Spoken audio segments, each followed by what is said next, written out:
আজকে আমরা বরানগরের সিপিআইএমের তরুণ তুর্কি ক্যান্ডিডেট সায়নদীপ মিত্রর কাছে। নমস্কার দা।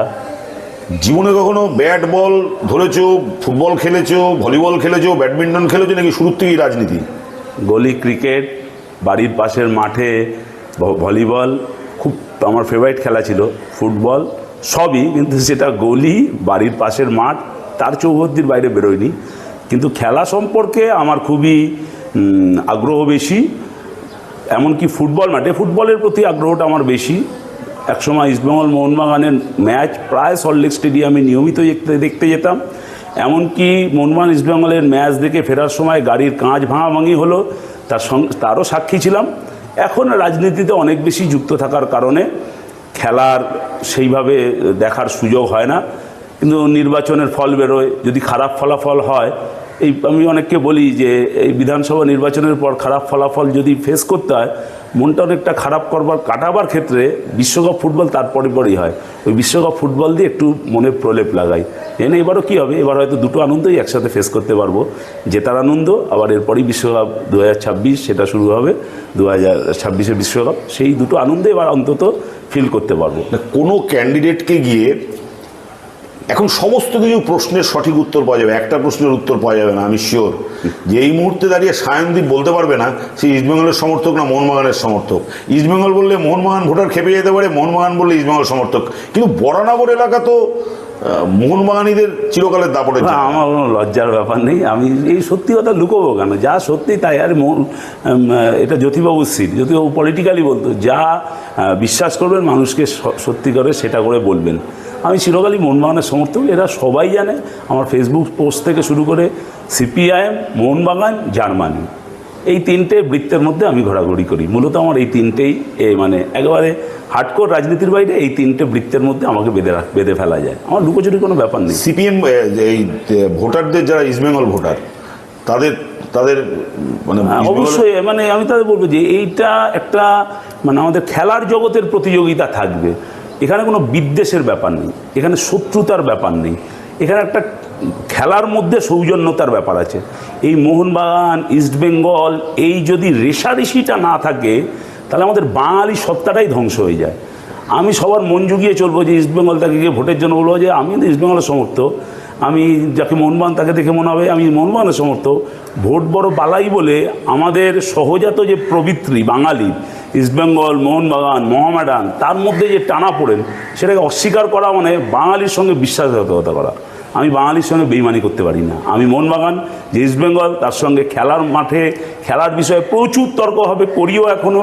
আবার এটা মানে সৌজন্যের একটা কি বলবো যে খেলোয়াড় সুলভ একটা রেষারেষি, খেলোয়াড় সুলভ বা খেলা সুলভ একটা প্রতিযোগিতা, এখানে কোনো বিদ্বেষের ব্যাপার নেই। তুই তো কামারহাটি থেকে আগেবার দাঁড়িয়েছে, এবার দাঁড়িয়েছে বরানগর থেকে। এই কামারহাটি আর বরানগরে এই মুহূর্তে দাঁড়িয়ে কোনো খেলাধুলোর পরিবেশ কেমন? দেখুন, ক্লাবগুলো কার্যত আমি বলি রাজনৈতিক দলের পার্টি অফিস তৈরি হয়ে গেছে। আমি এই কারণেই বললাম যে ইস্টবেঙ্গল, মোহনবাগান আমরা যে যার রাজনৈতিক দল করতে পারি, কিন্তু যখন ইস্টবেঙ্গল মোহনবাগানের সমর্থক হিসাবে আমাদেরকে চিহ্নিত করা হয়, তখন সেখানে একটা খেলোয়াড় মনোভাব, খেলা সুলভ একটা প্রবৃত্তি থাকে। কিন্তু ক্লাব, খেলা, রাজনৈতিক দলের পার্টি অফিস যখন এক হয়ে যায়, তখন গোটা ব্যাপারটা গোলমেলে হয়ে যায়, গোটা ব্যাপারটা এলোমেলো হয়ে যায়, যেটা এখন পশ্চিমবাংলার খেলার সংস্কৃতিতে ভয়ঙ্করভাবে ডমিনেট করছে। সিপিএম ছিল না, না, কোনোদিন এই ধরনের ছিল না। আমি আবারও বলছি যে আমাদের যারা মাঠের লোক, তারা মাঠ কন্ট্রোল করতো। এমনকি আমি এমন অনেক রাজনৈতিক নেতার নাম বলতে পারি যারা খেলার জগতে খুবই নিজেদেরকে প্রতিষ্ঠিত করেছিল, মানে খেলার প্রশাসক হিসাবে। খেলার প্রশাসনটাও তো একটা খুব গুরুত্বপূর্ণ। আপনি ফিফা বাদ দিয়ে তো ওয়ার্ল্ড কাপ ভাবতে পারেন না। ফিফায় যারা রয়েছেন তারা কি সবাই বড় বড় খেলোয়াড় নাকি? এরকম তো ব্যাপার নেই। খেলার মানে ক্রীড়া জগতের প্রশাসক এবং ক্রীড়ার সঙ্গে যুক্ত মানুষ যারা খেলোয়াড়, দুটোই সমান্তরালভাবে চালাতে হবে, নাহলে খেলার জগৎটা দাঁড়াবে না। কিন্তু আমি এরকমও জানি যে খেলার জগতে তারা খুবই মানে প্রশাসক হিসাবে, ক্রীড়া প্রশাসক হিসাবে দক্ষতার পরিচয় দিয়েছে। আবার তারা রাজনৈতিক দলের গুরুত্বপূর্ণ নেতা। আমাদের পার্টি অনেক সময় বলেছে যে তোমার রাজনৈতিক দলের সত্তা যেন ওই ক্রীড়া জগৎকে কন্ট্রোল না করে। এরকম যদি হয় তাহলে সেই খেলোয়াড় মানে সেই ক্রীড়া প্রশাসককে ঠিক করতে বলা হয় যে তোমার কোনটা প্রায়োরিটি পাবে, রাজনৈতিক সত্তা না ক্রীড়া প্রশাসক। এমন হয়েছে যে তাকে রাজনৈতিক সত্তার কারণে তাকে ক্রীড়া প্রশাসনের জায়গা থেকে পার্টি সরিয়ে এনেছে। এরকম উদাহরণ সিপিআইএমের আমলে ছিল, বামফ্রন্টের আমলে হয়েছে। এখন এটা আপনি দেখে মনে হবে যে আগেও যা ছিল এখনও তাই না, সেটা অত সহজ না। এখন খেলা, রাজনীতি, ক্লাবগুলো সব রাজনৈতিক দলের পার্টি অফিসে পরিণত হচ্ছে। প্রশাসনের অফিসগুলো যেমন, ক্রীড়া জগতের খেলার ক্লাবগুলো সেই জায়গায় হয়েছে। এটাই দুর্ভাগ্য। আমাকে একটা কথা বলো তো, যে তোমাদের যখন রেজিম ছিল 34 বছর, তা সেই সময় আমাদের রাজ্যের যা স্পোর্টস পরিকাঠামো, ফুটবলের স্টেডিয়াম বা ইত্যাদি, এখন তো পরিকাঠামো সায়নদীপ অনেক বেটার হয়েছে, অনেক ফুটবল স্টেডিয়াম হয়েছে। কী ফুটবল স্টেডিয়াম হয়েছে? কোনটা আপনি একটা বলুন যে এই সময় হয়েছে। যুবভারতী ক্রীড়াঙ্গন আমাদের সময়, কল্যাণী স্টেডিয়াম আমাদের সময়, হাওড়ার ডোমজুড়ে স্টেডিয়াম আমাদের সময়, কিশোর ভারতী স্টেডিয়ামের আধুনিকীকরণ আমাদের সময়, বিভিন্ন জেলায় জেলায় যে স্পোর্টস কমপ্লেক্সগুলো আমাদের সময়। আপনি জলপাইগুড়ির লোক, আমি দীর্ঘদিন জলপাইগুড়ি জেলায় রাজনৈতিক কাজকর্মের সঙ্গে যুক্ত ছিলাম। সেই জলপাইগুড়িতে যে স্পোর্টস কমপ্লেক্সটা, সেগুলো আমাদের সময়। এখন সেই স্পোর্টস কমপ্লেক্সগুলোর কী চেহারা আপনারা গিয়ে খালি দেখুন। এই যুবভারতী ক্রীড়াঙ্গন বামপন্থীরা তৈরি করলো, বামফ্রন্ট সরকার তৈরি করলো, সুভাষ চক্রবর্তীর অক্লান্ত পরিশ্রম এবং বামফ্রন্ট সরকারের চেষ্টা। কি কোন মানে এত অপদার্থ ক্রীড়া প্রশাসন আমরা অতীতে কোনো দিন দেখিনি। একটা নতুন স্পোর্টস কমপ্লেক্স, স্টেডিয়াম, সেগুলো একটা নৈহাটি স্পোর্টস কমপ্লেক্স আমাদের সময় তৈরি করা। যা যা হয়েছে আমি এগুলো বলছি, সেগুলোকে এখন কেউ কেউ ব্যবসায়িক ক্ষেত্র বানিয়েছে। না না, এই যে স্টেডিয়ামগুলোর কথা বলছো, যে সব কিন্তু গত 15 বছরে এই স্টেডিয়ামগুলো কিন্তু ক্যাপাসিটি বৃদ্ধি থেকে শুরু করে তাদের আলো লাগানো, তাতে খেলার ব্যবস্থা করা, তার মধ্যে কৃত্রিম ঘাস লাগানো, এগুলো কিন্তু গত 15 বছরের ডেভেলপমেন্ট। আমি বলছি যে একটা মাঠও খেলা আন্তর্জাতিক মানের খেলার উপযোগী নয়। এটা তো ঠিক, আধুনিক প্রযুক্তি যত এগোবেন তত ক্রীড়া জগতে সেই আধুনিক প্রযুক্তির ব্যবহার হবে।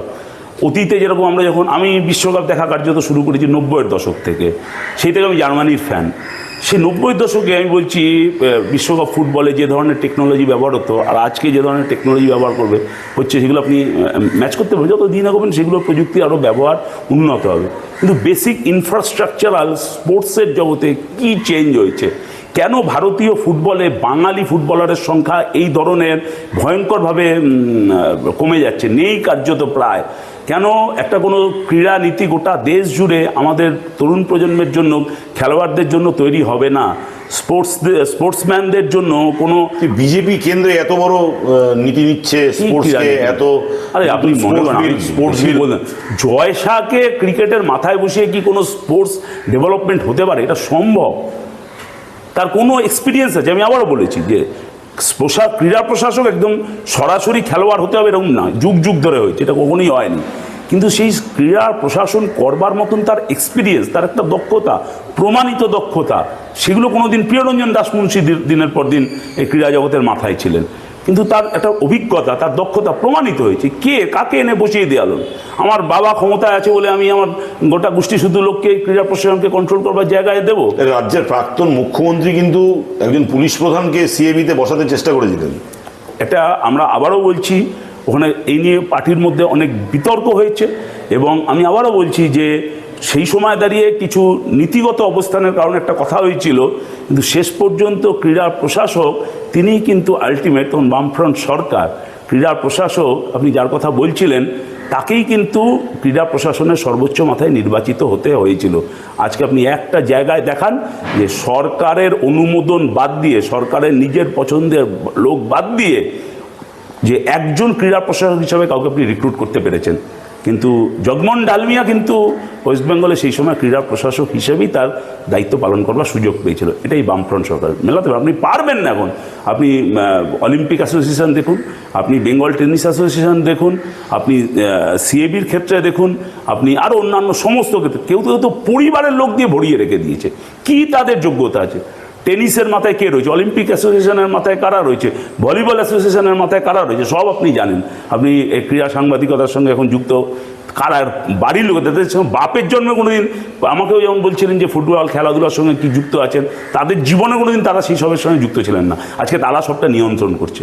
ক্লাব থেকে এই সর্বোচ্চ সংস্থাগুলো কন্ট্রোল করবার ক্ষেত্রে দাঁড়িয়ে একটা সময় বলা হতো সুভাষ চক্রবর্তীর আমলে নাকি সবকটা মানে সিপিএমের মানে আখড়ায় পরিণত হয়েছিল রাজ্যের ক্রীড়া ক্ষেত্র। আমি তো প্রমাণ করলাম যে জগমোহন ডালমিয়া কি সিপিএমের লোক ছিল নাকি।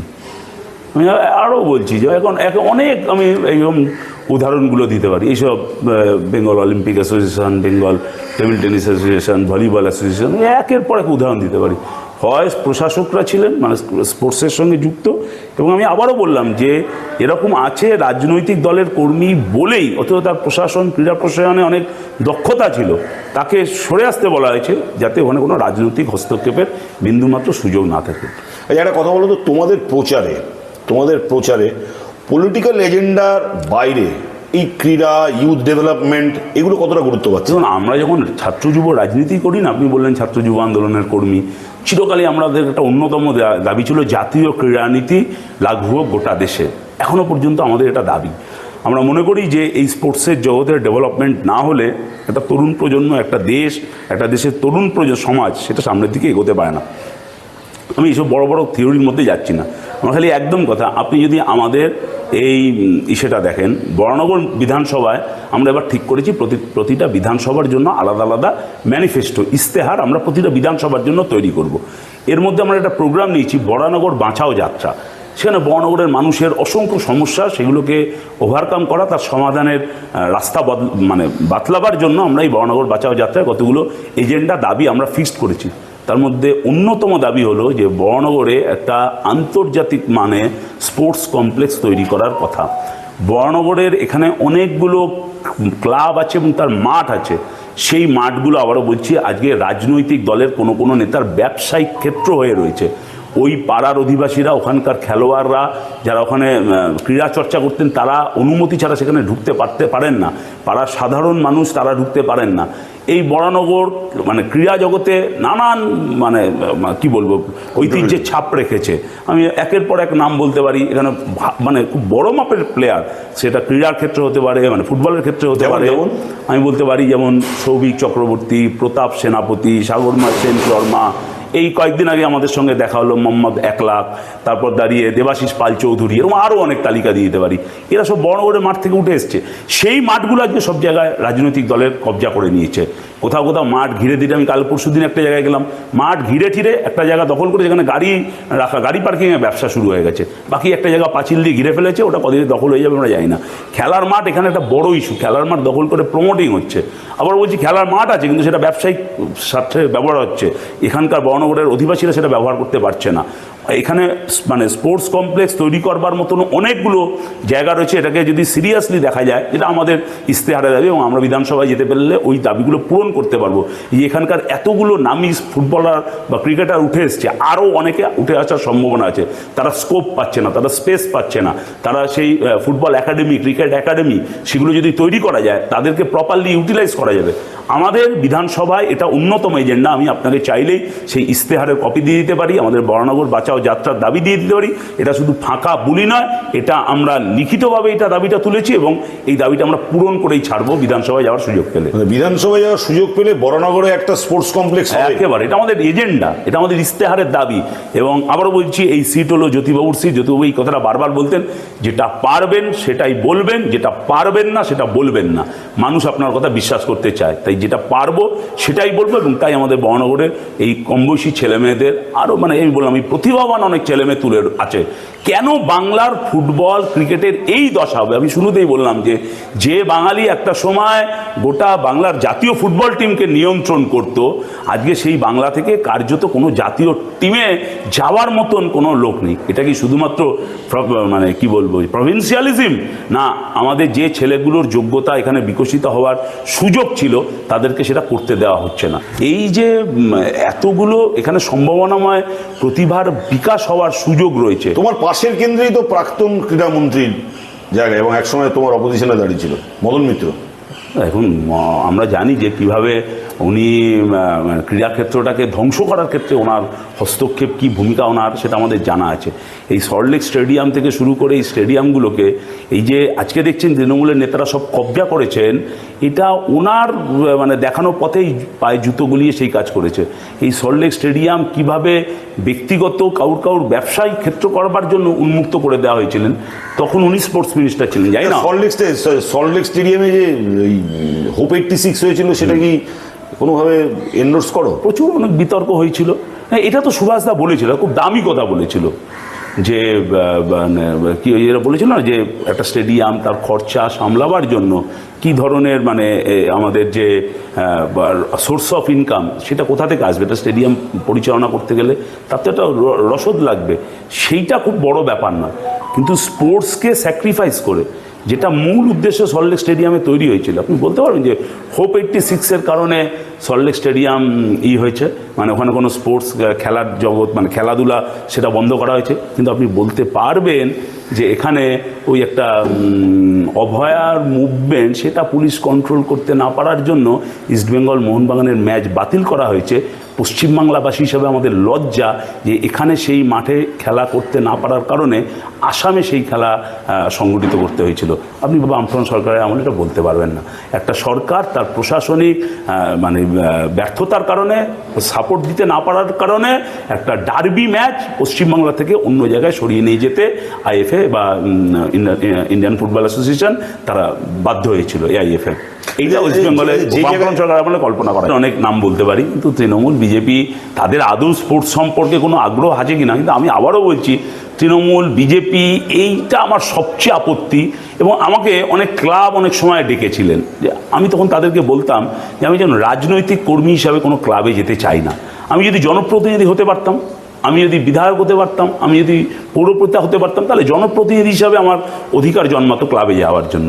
কিন্তু আমি সবসময় তাদেরকে অনুরোধ করতাম যে আমাকে একজন রাজনৈতিক কর্মী হিসাবে আপনাদের ক্লাবে ডাকবেন না, কারণ আমি যেটাকে বিশ্বাস করি না যে রাজনৈতিক দল যদি ক্লাবগুলোকে নিয়ন্ত্রণ করে, খেলার জগৎ থেকে নিয়ন্ত্রণ করে, তার ধ্বংসাত্মক চেহারা আজকে পশ্চিমবাংলায় আমরা দেখতে পাচ্ছি। তাই আমি যেটা বিশ্বাস করি না সেই কাজটা আমি করবো না। থ্যাংক ইউ সায়নদীপ, নমস্কার। Thank you very much. নমস্কার। খুব ভালো আপনাদের এই বিষয়, যে এই যে খেলা রাজনীতি এটা দুটো একটার সঙ্গে আরেকটা যে রিলেটেড, এইটাকে বাদ দিয়ে কিছু হয় না, সেইটা আপনারা আজকে আপনাদের চ্যানেলের মাধ্যমে তুলে ধরার যে চেষ্টা করলেন তার জন্য ধন্যবাদ। একটা নতুন idea. Thank you very much. Welcome.